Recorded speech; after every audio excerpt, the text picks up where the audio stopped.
On today's Saturday news, we have a big ol' return on SmackDown. We've got a new number one contender for Gunther. Seth Rollins does not like having to say bad things about CM Punk. And WWE are bringing back a famous WrestleMania intro thing. Are you ready? Are you ready for the news time? My name is Phil Chambers and I'm joined by Gareth Morgan to talk all things wrestling news. But before we get into it, make sure you like the video, comment down below what you think of each of today's stories. Links to each story is in the description. So click the things and off you go, and yeah, subscribe. That's the other thing. Do that. But we have to talk about other things like stuff that goes down on a blue show first, because on SmackDown there's a lot of goodness, a lot of bloodline stuff as usual, and like number one contender things that we are going to get to, like loads of cool stuff. But something that caught a few people by surprise was a big old return, because we had Ronda Rousey returning to SmackDown. I believe it's the first time she's been on SmackDown since suddenly losing the belt to Charlotte Flair. That came out of the blue as well. Hey, saying a lot of blue puns today. And she came into like the scenario when Natalya and Shayna Baszler were having a bit of a back and forth. Like, Natalya's obviously going to be at the Elimination Chamber in this big match where she could win it and go on to face Bianca Belair at WrestleMania. Big thing. Not gonna happen. You know, one can dream. It's Montreal, it's Canada. You just never know, do you? They need to send them home happy some way, don't they? Because it's going to be sad later on. And Shayna Baszler just got a bit of a chip on her shoulder. She was like, I'm not a knockoff Ronda, I'm not this, I'm not that, I've been in this business for so long, she said all these things, and then Ronda's music hit, and they battered Natalya, and then Shotzi came out to try and save them, then they battered Shotzi as well. So they're back, they're looking as strong as ever. They did kind of semi-hint that there might be a bit of trouble between them for a second, but then they just carried on battering everybody. And I think the news is at this point, well, reports are doing the rounds, that it is looking like potentially you're going to have Ronda Rousey and Shayna Baszler teaming together to take on Damage Control's Dakota Kai and Io Sky at WrestleMania for the women's tag team titles. And I think if you want to try and elevate those belts a little bit, make them mean a little bit more of something, you know, words, then that could be a good way of doing it, really. I mean, it already makes me a lot more interested in those belts than I have been for months. I forgot they existed, I'm not going to lie. Yeah, they were kind of teasing this a little bit with the sort of friendship between Ronda and Rousey and Shayna Baszler that was kind of happening in backstage segments of like Ronda Rousey trying to bring out that like old school version of Shayna Baszler, which has been desperately needed on the main roster for quite a long time. But I'm into this. I think Shotzi and Natalya is a really weird team to just kind of throw together, but you know, whatever, it's someone for them to beat and move on. But I'm very much into Ronda and Shayna versus Damage Control at WrestleMania, because just those four, I think, could have a really, really fun match together, and it's something a little bit different and something that we haven't seen at all, like ever, which is quite a shocking thing in this day and age. So I'm quite into it, to be honest. But speaking of the SmackDown, that match between Ronda and Shayna and Natalya and Shotzi is going to be happening next week on SmackDown. But what's also going to be happening next week on SmackDown is that we have a new number one contender for Gunther's Intercontinental Championship, because there was a fatal four-way match last night and Madcap Moss beat Rey Mysterio, Karrion Kross and Santos Escobar to become the number one contender for the Intercontinental Champion. Now Gunther's been breaking what? People? News. What's the word? People? Yeah. People for a while.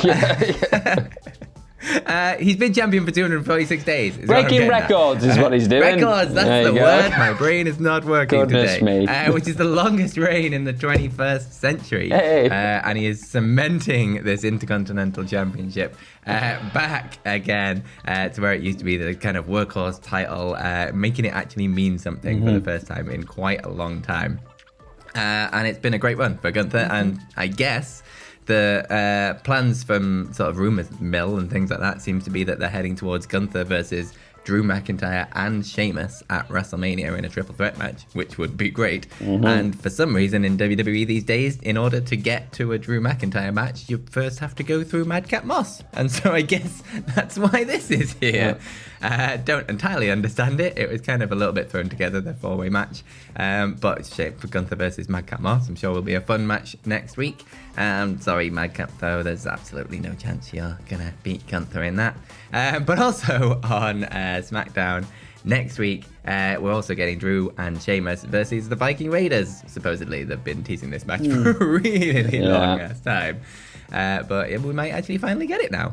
So that'll be fun as well. Yeah, it's one of them where you feel like you've already seen it happen before, weirdly, but at the same time, everyone involved, it's probably going to be pretty fun and pretty hard hitting, so I'm not exactly entirely against it, but the end game is something to really, really get excited about, because if we are just going to get that meaty, not going to say the B word, because they've done enough of that themselves, but it could be something really fun. That's my kind of stuff. Let's just put it that way. That's what I get excited about. So I'll be there on the front row 100%. In LA. I'm just trying to will that into existence. No, we'll try. I might just be sat there on my own couch watching it, but I'll still be giddy. I'll still be excited about it. Other things that get me excited, Phil, for different reasons, is Seth Rollins shooting from the hip against CM Punk. It's something that's happened a few times now. It happened a couple of weeks ago, I think, in the lead up to the Royal Rumble. I think it was the night before or something. He said some comments that went everywhere very quickly, because of course they were going to do that. I think he branded Punk as a cancer and called him a jerk and said stay away from WWE. I think he obviously was doing the call back to the other reports of Punk being called a cancer. I believe it was by Chris Jericho around the time of all the All Out stuff.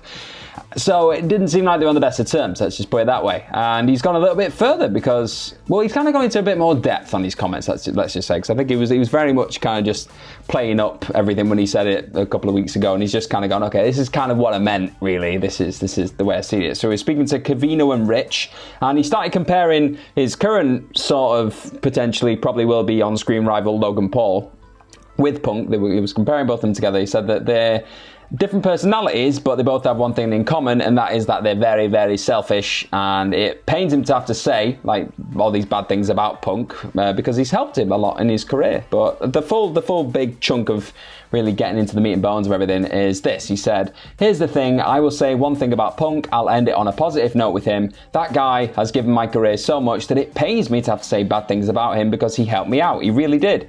He's been a good guy to me for a lot of my career, but for whatever reason, the past maybe 6-7 years, he's in a different headspace, and we're not on the same page, and to see kind of what he's done and taken, it's always been about him. I'm not a fan. I'm just not a fan of it. There's a place for him, man. He's got a lot to give. I just wish his head was in the right spot. So I wouldn't say he's backtracked or anything. I just think he's probably had a bit of time to think about what he really feels about this particular individual who has been a huge kind of help in the early days of his career. I always remember in NXT, they had that face-off, and they had a match in NXT, and he's just give a lot to him at that point in his career, but for whatever reason, things have soured, maybe, over the years, and I think I think there is a hope there from Rollins that Punk can maybe go back to maybe a version of himself that was this kind of giving person to the industry and just less controversial for the wrong reasons, let's say, and I don't know. I think it's just more interesting words from somebody in the industry who probably wants to see the best of Punk and not the version of Punk that's creating the wrong headlines, let's say. Yeah, absolutely. It's like the whole idea behind the Shield was originally they were going to be CM Punk's kind of heavies on the main roster, and he was heavily pushing for both Jon Moxley and Seth Rollins at that time, along with Chris Hero, I think it was, that he wanted in the Roman Reigns position at that time.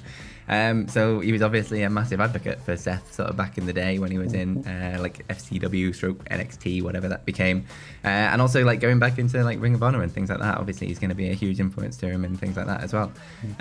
So yeah, it's interesting comments. So I think they were kind of well thought out, I guess, from Seth about it. Actually, well considered. Let's say. Exactly. Not just I'm wearing a cowboy hat and this will get some clicks.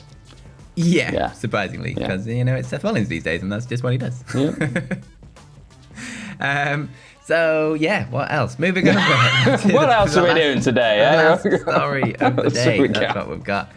WrestleMania 21, you might remember it from such movie parodies as Pulp Fiction and Triple H as Braveheart and things. And basically the best thing about that WrestleMania was the build-up to it, in my opinion. There was some good on that WrestleMania. There was some good on there. I love that WrestleMania. Is Shawn Michaels, and then Rey Mysterio losing his mask for an entire match. It was great.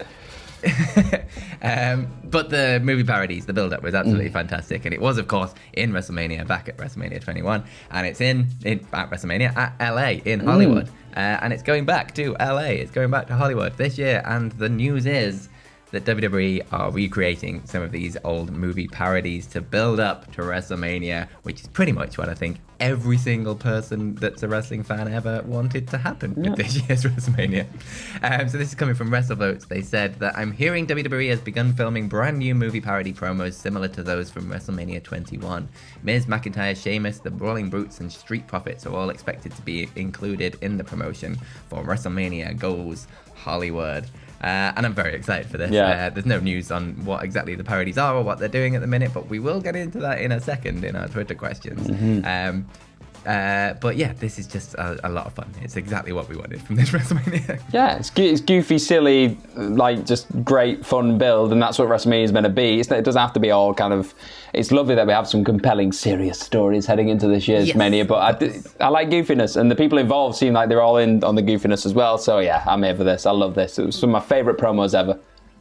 Yeah, they've been doing good stuff with the sort of WrestleMania promo packages as well, like the pirate stuff that they did for Tampa was just absolutely fantastic. Like so much fun, that opening video package.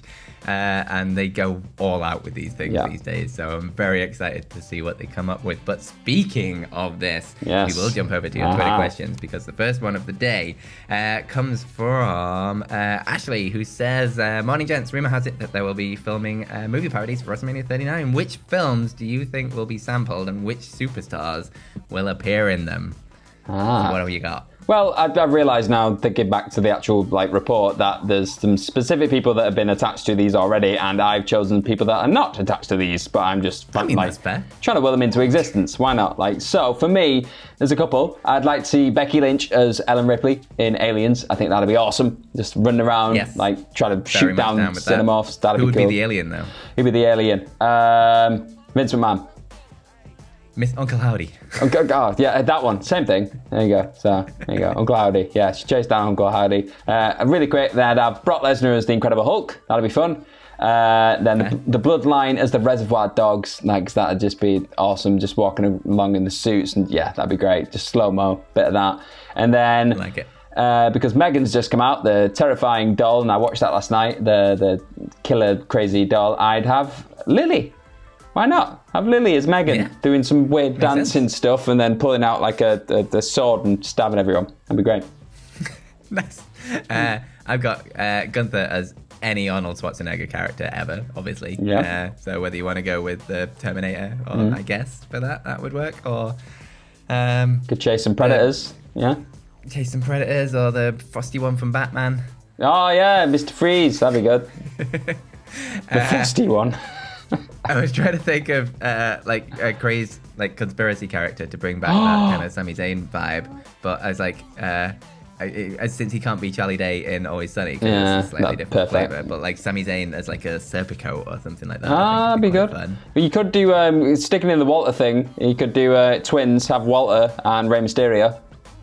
That'd be interesting. That'd be good. I'd be up for that. That would be interesting.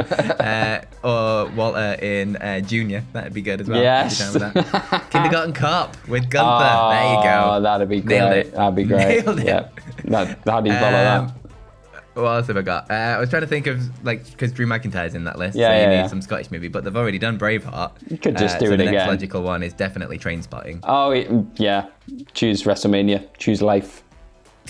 Why not? I've got Natalia in anything cat related, so Cats, I guess, or Aristocats. Catwoman. Cats versus Dogs. Cats versus Dog. Cool. I watched that trailer last night. That's very odd. Yeah, that was a great film. I love that film. Yeah. What else? We've got to get Dominic Mysterio in there. Ex-Condom. So Shawshank Redemption. Yeah, Shawshank could be good. I couldn't think of any other classic prison movies. Maybe The Green Mile, but that's maybe got a slightly different vibe to it. You could do The Longest Yard and just have Stone Cold come back and Goldberg. Yeah, there you go. There's got to be some others. There's got to be some others. And I also got Cody in Top Gun. That'd be great. Oh, he's made for that, isn't he? He's getting his aviators on. That'd be class. Who else you'd put in there with him? Yeah, I think there's got to be maybe Madcap Moss. Would be good. Madcap, yeah. Wingman. Yeah, that'd be good. I'm trying to think, because you've got to have the Avengers in there or something. So you've got that's just Johnny Gargano. Johnny Gargano. Collection. Johnny Gargano. Collection, yeah. Rey Mysterio with anybody who's got a mask. Yeah, it's a great one, this, because I love this. We can have all your suggestions as well in the comment section, because there's probably loads that we've just not thought about, because there's so many. Yeah. That's fun. I can't wait. I'm excited about these. They're going to be great. Indeed. Let us know all of your best ones in the comments, and we'll go through, because that could be very good fun. Yeah.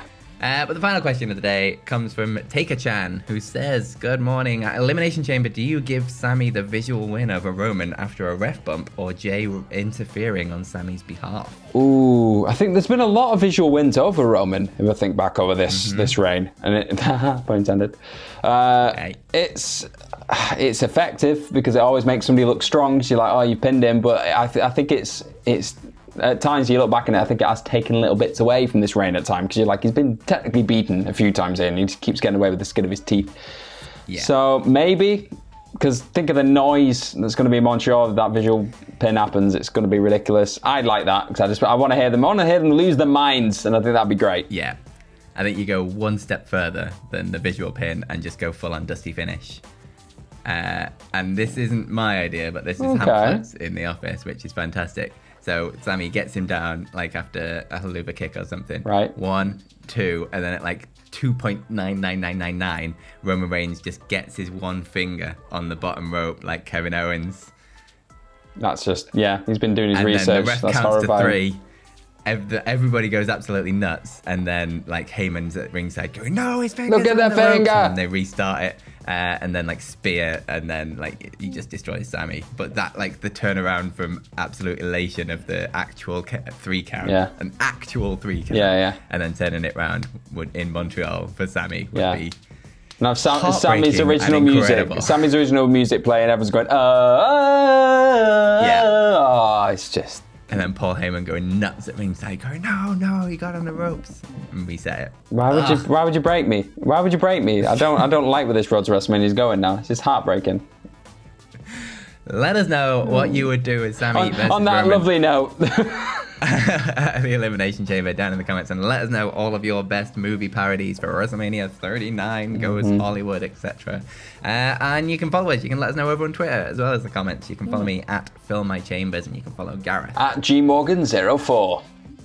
And you can follow all of us at WhatCulture WWE. Ups and Downs for SmackDown and Rampage are on their way later on today, so make sure you check those out. But most importantly, have yourselves a bloody good day. Bye-bye.